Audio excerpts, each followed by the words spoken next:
Hello, everyone. Today we're here with someone who has been in artificial sleep for a full century. They've just awakened, and we're going to interview them. We honestly don't know what they'll share with us. But with the help of AI, we've reconstructed this interview so you can experience their mental journey into today's world. Get ready, because the world they woke up to is nothing like the one we know. What was the first thing you saw after waking up?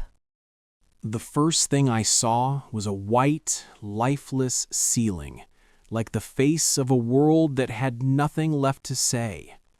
The air was cold, heavy with the scent of metal and disinfectant. There were no human voices, only the quiet hum of machines. When I looked at the thick glass before me, I saw my reflection.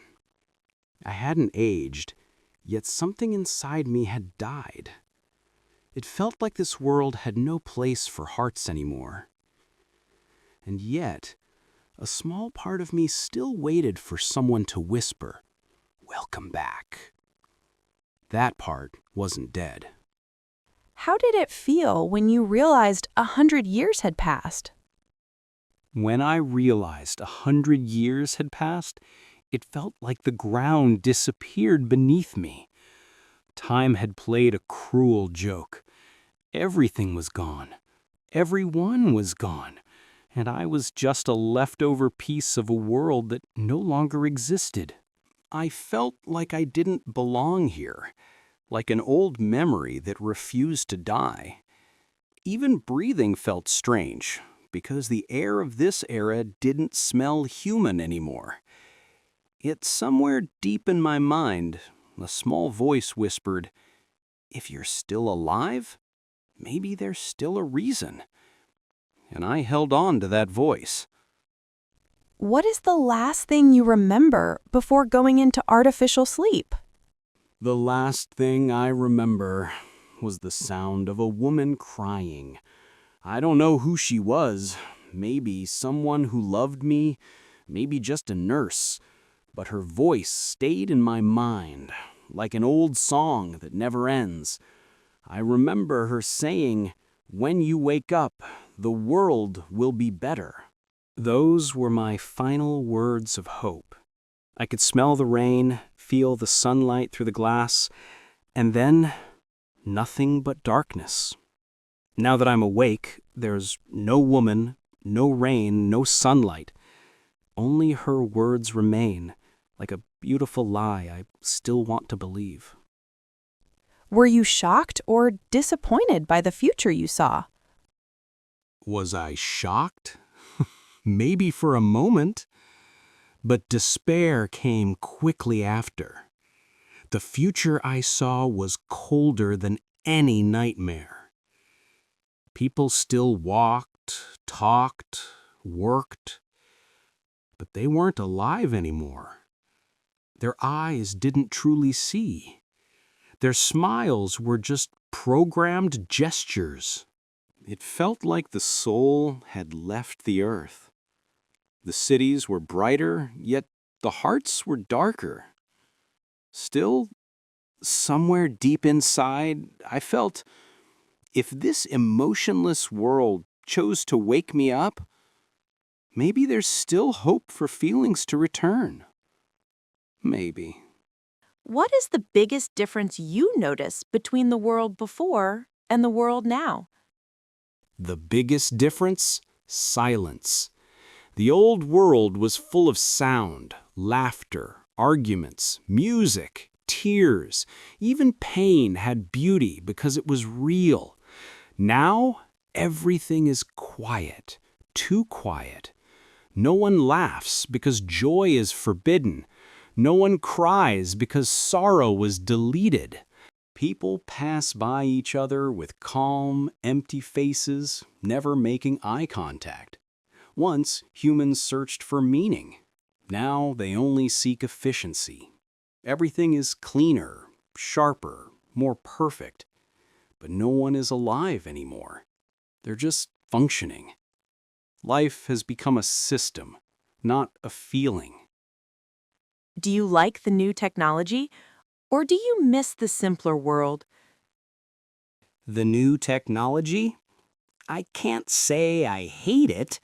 It's flawless, like a clock that never makes a mistake. But that perfection is suffocating.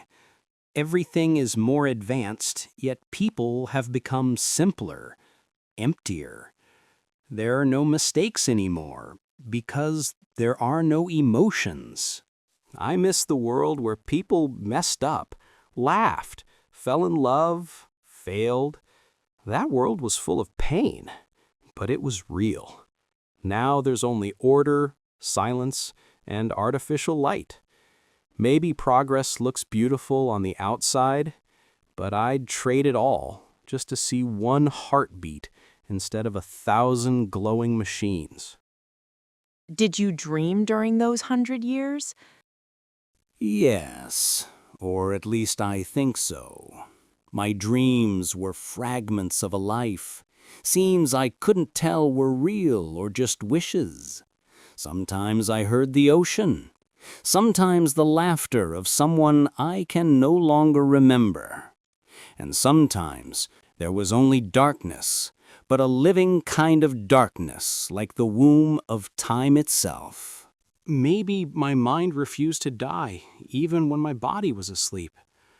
I don't know if those dreams were memories or illusions, but they still had feelings in them. Maybe love survived only in my dreams. What do you fear more, the future or the past? I don't fear the past. It was mine, with all its mistakes and pain. The real fear is the future. A future where people feel nothing, know no love, and life is just a program.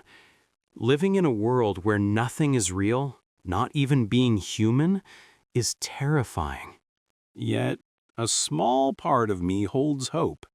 Maybe there's still a place for some feeling, however small. That faint hope is the only thing that keeps me breathing. How did you feel when you opened your eyes and realized humans no longer know love?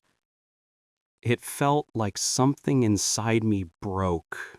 Not out of anger, not out of sorrow, out of emptiness. My heart was still beating, but for a world that no longer needed a heartbeat. I looked into people's eyes. They were alive, yet silent, like candles that gave light but no warmth. I realized love hadn't died through war or disaster. It had faded through indifference. And in that moment, I knew I was a relic, a piece of something that no longer existed. Still, deep inside, a small spark remained. Maybe someone, somewhere, still remembers what love means. Why do you think humans decided to eliminate emotions? Fear, pain, or just exhaustion? I think it was a combination of all. Fear, pain, and maybe exhaustion.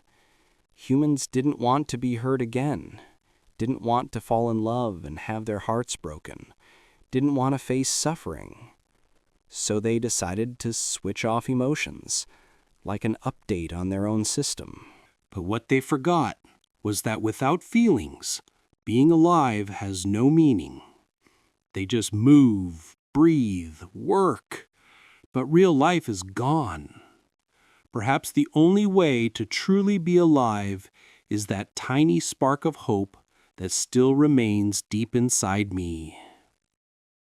Can you still experience emotions, or have they taken that away from you too? I'm not sure. Sometimes I think I can still feel, but then I doubt it. Maybe it's just a shadow of emotion, a reflection of something that once was real. It's like my mind remembers love, sorrow, and joy, but my heart has forgotten how to beat for them. When I feel the wind or see the light of the sun, something inside me trembles, faintly, like an echo from a distant past. Maybe that trembling is all that's left of my emotions, and that small, fragile echo is sacred to me. You said they revived you. How do you know you're not still asleep? That's the question I ask myself, too. I don't know how, but when I opened my eyes, everything felt real. The smell of the air, the sound of machines, the warmth of the lights, all tangible. Even my body ached, something I never felt in artificial sleep. Maybe it was a security system or AI making sure I was truly awake, or maybe it was just my own will. Whatever it was, I know now that I'm out of sleep, even if I'm still unsure what this real world has become. They told you they did this for humanity's progress. Do you think it was really worth it? Progress? If by progress you mean no one feels pain anymore, then yes, maybe they succeeded. But if you mean humanity, then no, it wasn't worth it. Humanity traded its soul for stability. There are no more tears, but no more smiles either. Everything is precise, flawless, and lifeless. Maybe the world is safer now, but it's emptier, too. I believe true progress is when a person can feel and still move forward, not when they erase what makes them human just to survive. What they built isn't the future. It's a museum full of breathing statues. If you could send a message to your previous generation, what would you say? My message is simple, yet bitter.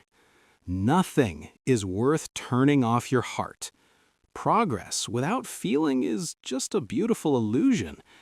Tears and laughter, failures and love, all are part of life, even when painful. Losing emotions is losing freedom, not suffering. If you want to build a better world, first learn to live with your hearts, not just your minds. One day, even if it's 100 years later, someone will come who sees all your real memories, and then you'll realize what you lost. That was the story of someone who awoke after a century, facing a world where love and emotion no longer exist. It may be discouraging, but a tiny spark of hope remains. Perhaps humanity can still feel again. If you enjoyed this interview, make sure to subscribe to the channel for more stories like this.